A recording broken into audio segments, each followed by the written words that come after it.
right away, as soon as I thought about this, I thought, wow, I'm a very public person. Everything I do socially is public, on Twitter, on Google+, on Facebook, on my blog, everything. My YouTube is all completely public. I'm a very transparent person. But a lot of people aren't. If I take a photo that is maybe a little bit more scandalous, maybe some nudity in it, some content that I don't necessarily want the entire world to see, I have to quickly delete that photo off my phone because all these apps are going to start trying to upload it. You have maybe 10 seconds before the photo is up in the cloud, and you would not have no control over it because it's still private to you, but all these services have now saved their own copy. So if you want to go back and delete it, you have to go and delete it from each one of these things individually. So my thought was, but you could have sort of the camera equivalent of the browser private mode. I don't know if you've ever used the private mode in a browser, or the Incognito Mode.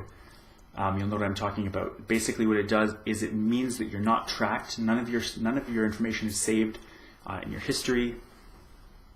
The example that's used by all the browsers is maybe if you're shopping for gifts for your family or loved ones, and you don't want them to see that you've searched for these wonderful gifts for them. So in the same way, if in the next iteration of either Apple's iOS software or Google's Android,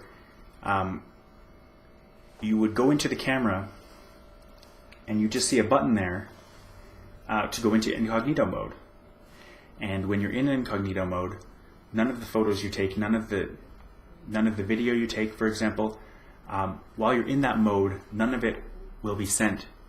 That would give you more control and would allow you to, if there was a photo you didn't want distributed, if there was a photo you just would rather keep in one place, rather than being sent to all these disparate networks, you have the ability to control that.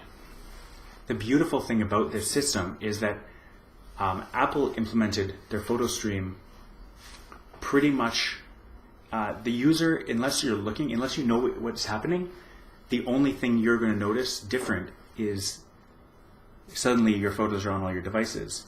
There's no immediate downside that the user sees.